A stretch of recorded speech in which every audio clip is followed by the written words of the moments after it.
O Grêmio perdeu e chegou no limite. A mudança precisa começar agora. A gente vai falar sobre isso. A derrota para o Palmeiras serviu para observações fundamentais de quem serve e principalmente de quem não serve, de quem precisa melhorar urgentemente. Depois da vinheta, os 90 minutos de Palmeiras 1, Grêmio 0.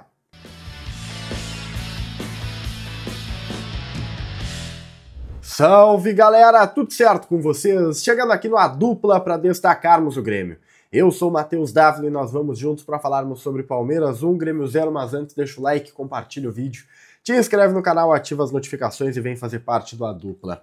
Foi uma derrota, como esperada por muitos, lá contra a equipe do Palmeiras, mas a verdade é que eu não tenho apenas coisas ruins para falar de uma derrota, tá? Eu não sei se eu tô tentando ver pelo copo meio cheio, mas a verdade é que o Grêmio contra o Palmeiras não foi mal.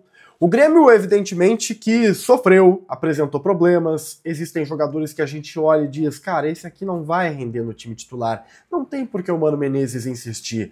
O Mano, ele tenta dar espaço pro Igor Serrote. Acho que o Serrote não fez o pior jogo dele com a camisa do Grêmio, mas eu olho o Serrote jogando, eu penso, cara, não é o momento ainda. É um garoto, talvez ele venha a desenvolver, mas ainda não é o momento. Eu olho o Alex Santana e por mais que eu saiba, e aqui eu tô sendo ponderado, por mais que eu saiba que ele está começando a trajetória dele no Grêmio, eu digo, cara, esse maluco aí não vai dar pra titularidade. Né? A prova disso é que o Mano Menezes tira o Alex Santana no intervalo para colocar o Camilo, que estava arquivado um bom tempo. Por quê? Porque não dá. Ainda assim o Mano insistiu. E o que me chama a atenção é que o Mano Menezes ele foi ousado. Ele começa o jogo com o Riquelme, né? Com o Igor Serrote, que é um lateral mais ofensivo, com o Alex Santana e com o Dodi, um time aberto. Um time, querendo ou não, aberto, né? Um time que estava mandando uma mensagem de vou tentar jogar de igual para igual com você, Palmeiras. Não me interessa a posição na tabela de classificação, não me interessa a diferença técnica que todos sabem que existe. Nós vamos jogar de igual para igual. A linha entre a loucura e a coragem, ela é tênue, né? Ou a linha entre a coragem e a burrice, vamos colocar esse termo que no mundo da bola, né, tem uma licença poética para se utilizar. Eu sei que é muito feio dizer isso, né? Mas existe a licença poética, principalmente para o cargo de técnico de futebol. Mas a linha entre a burrice e a coragem é tênue para treinador no mundo da bola.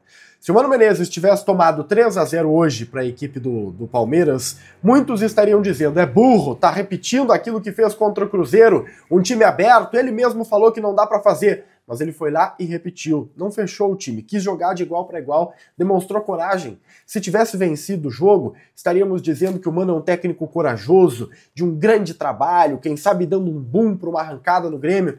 Só que isso não aconteceu. Eu não vou ser oportunista para falar da derrota do Grêmio, colocando no esquema tático a principal razão e automaticamente culpando o Mano Menezes pelo 1-0. O Grêmio tomou um gol com 2 minutos de bola rolando, que para mim foi um gol de acaso.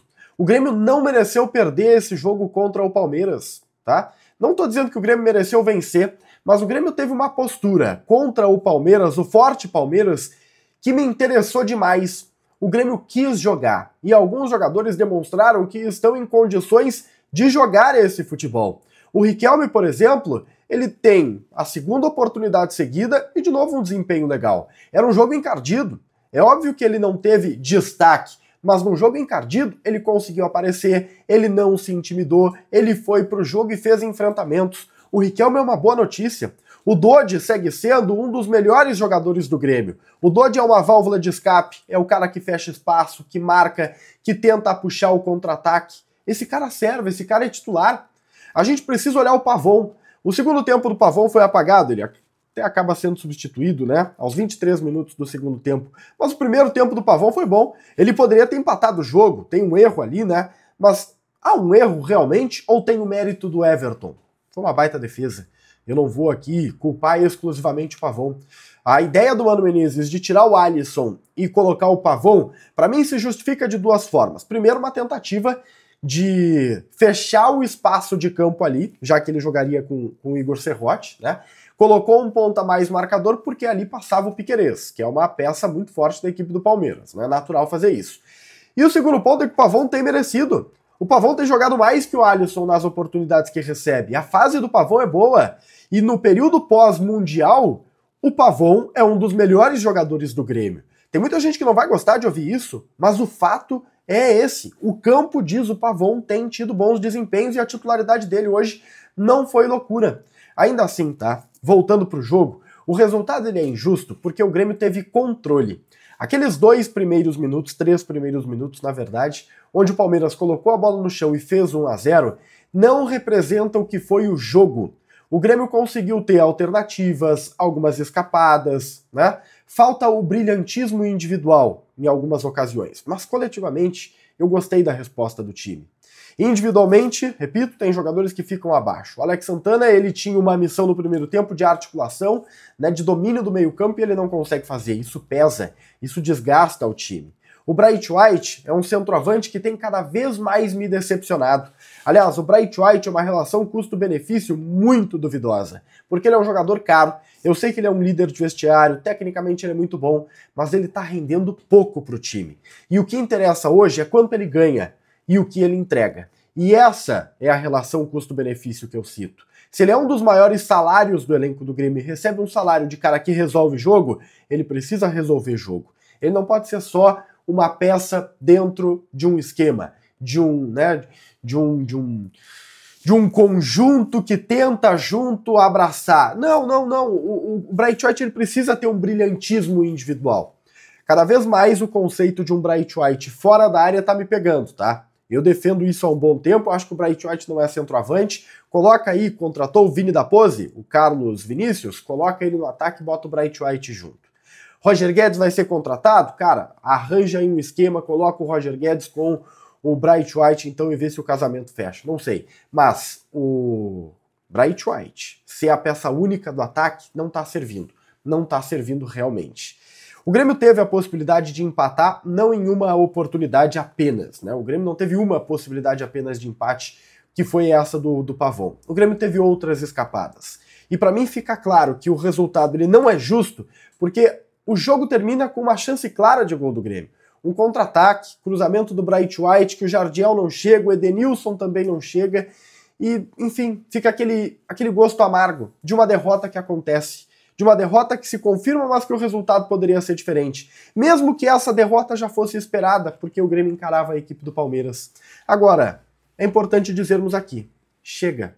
O trabalho chegou no limite. O Mano Menezes perdeu para o Palmeiras e era esperado, né, um resultado assim para o Palmeiras? Ok. Só que não dá mais para continuar perdendo. O Grêmio tinha um mês de julho complicadíssimo. E o Grêmio não conseguiu os resultados que todos esperavam que não conseguissem dentro do Campeonato Brasileiro. Só que a partir de agora, o Grêmio tem que reagir. E é obrigado a reagir. Volta a campo contra o Fortaleza em casa. E tem que ganhar. Depois vai pegar o Fluminense fora de casa. Fluminense que tá manquitolando. Tem que pontuar. Agora acabaram-se as desculpas. O Mano está ganhando reforços, o time está precisando de pontos, e se continuar nessa moleza, o Grêmio vai para a zona do rebaixamento de novo. A postura contra o Palmeiras, ela foi interessante. Só que essa postura agora precisa vir aliada de resultados. A tabela complicadíssima, a tabela difícil de ser superada, passou. Os resultados não vieram como esperado. Beleza. Passa um pano aqui e agora vamos a partir de julho, final de julho, início de agosto, dar uma resposta que o torcedor merece. Não dá mais para ficar adiando. Esse resultado de campo precisa vir imediatamente. O lado bom é que contra o Palmeiras não foi tudo ruim. Deixa o like, compartilha o vídeo, te inscreve no canal, ativa as notificações e a gente se vê. Tchau, tchau.